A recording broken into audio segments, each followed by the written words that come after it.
Hi everyone, in this video I'm going to be showing you how I did the chest fur on this red setter. So what I speak about in most of my tutorials is picking reference points, which is what I'm doing here. I'm just using a couple of dark pencils to map in some of the main sets of waves and curls of this fur that I notice when I look at my reference photo. This is something that I will do with this specific fur type to make sure that I don't lose where I am, and I always know when I look back at that reference photo and quickly look back at my artwork, it helps to isolate which specific part of that fur that you are working on.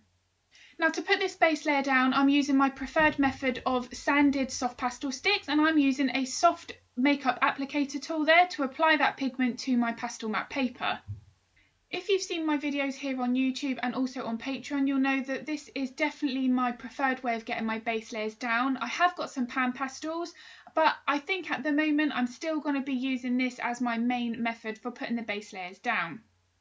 I have a few tutorials over on Patreon explaining the pros and cons that I have found using pan pastels, but I definitely find that I get the best softness in my details when I layer in the specific way that I do when I've used the base layer of the sanded soft pastel sticks.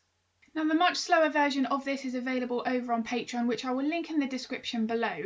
But what I'm starting to do now is refine my base layers. I'm wanting to get a little bit more pastel pigment onto this paper, but it's really important that we don't fill the tooth of the paper too soon, because we won't then be able to apply our details on top.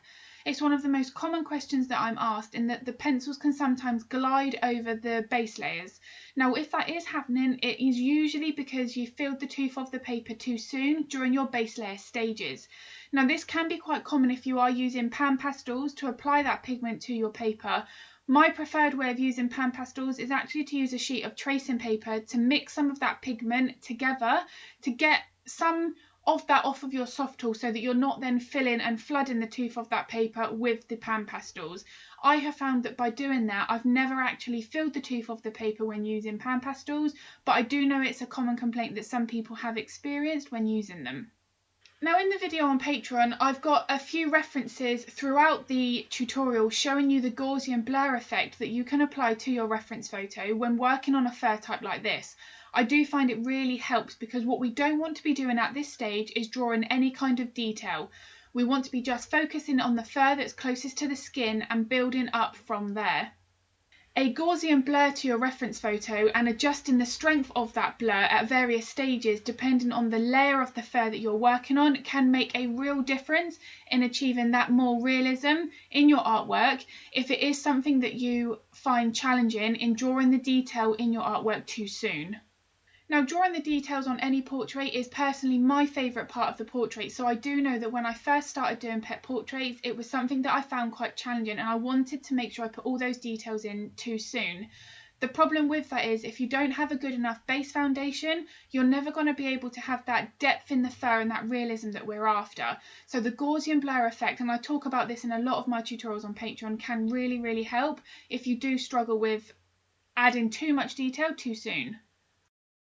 When you're working on this kind of fur, the softness is what's going to make it appear more realistic rather than getting each individual fur detail in. This is quite dense, thick, but also quite longer fur, and it's got that real curl to it to create that illusion of that really thick fur. But it needs to have that soft base layer foundation in order for us to build up our layers on top. If you look at how the process is here at the moment, I'm working on small sections at a time, and I'm adding each additional layer on top by adding those few extra pencil strokes to hint at that next level of detail. For each additional layer that I'm adding, I'm working on aiming on building more depth with each pencil stroke that I apply, but still only making sure that I'm working on the layer that's required and not on those final details that you can see as soon as you look at the photo. We want to be leaving those till the very end. Now, this would be a fur type to look at the reference photo that would be quite challenging. You wouldn't necessarily know where to start, but by breaking it down in these layers, by using a Gaussian blur, you can really simplify the process, and it does come together quite quickly. Now, something else to bear in mind when you are working on a fur like this, you'll notice that I've left the ears, they're unfinished. I've just got a small amount of pastel pigment down, and that is because the chest area of this dog needs to be in place and completed because the ears are in front of it. So there's no point in putting all those details in the ears and getting them finished, because I'd then have to work in between all those details, which would make the process so much longer and much more difficult. So that is why I will make sure I do the chest fur first, and then, as I'm seeing here, I'm going ahead and adding these details of the ears that overlap the chest fur. And on my Patreon channel, I do really focus as much as I can on specific fur types. I do polls over there regularly where members can vote for the reference photo they would like me to draw for an upcoming focus tutorial. And although I do have wildlife tutorials available over there, I do like to make sure that I've got a wide variety of dog breeds, different fur types, so that potentially if you are also taking pet portrait commissions and there might be a fur type that you are struggling with, that there are tutorials over there that will try and cover as many different fur types as I possibly can. When working on a fur type like this, the main thing to focus on initially is getting those clumps and the clusters of the fur in place first. Now, when you look at the reference photo, we're not necessarily wanting to make sure that we get each individual pencil stroke in exactly the right place, but what we do want to do is we want to make sure that we follow that curve and the direction that that fur is travelling in. That's really important. So you can see how now all of this fur detail on the ear is overlapping that lower section of that chest fur, which is really important in also capturing that realism in the portrait. It would be near on impossible and certainly very, very difficult to draw all these chest fur, the highlights here, in between these individual details of the fur that overlap that chest area. So it's really important to then make sure that you've got, as I say, the chest fur in first. And it's at this stage of the portrait where I'll then start adding the final highlighted details like what I'm working on here, just to make sure that I've got as much contrast that I need in that portrait. My darks need to be as dark as they need to be, but also my lights and highlights need to be as bright as they need to be. That's really, really important.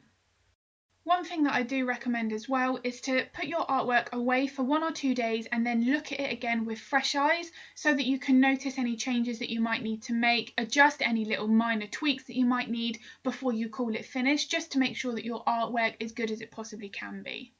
And here is the finished portrait of Henry. As I say, the slower version of this is available over on Patreon, along with many other different fur types. And as I've mentioned, my Patreon library is available on my website, so that you can actually see each individual tutorial thumbnail, so that before you join Patreon, you can see whether or not the content there is for you.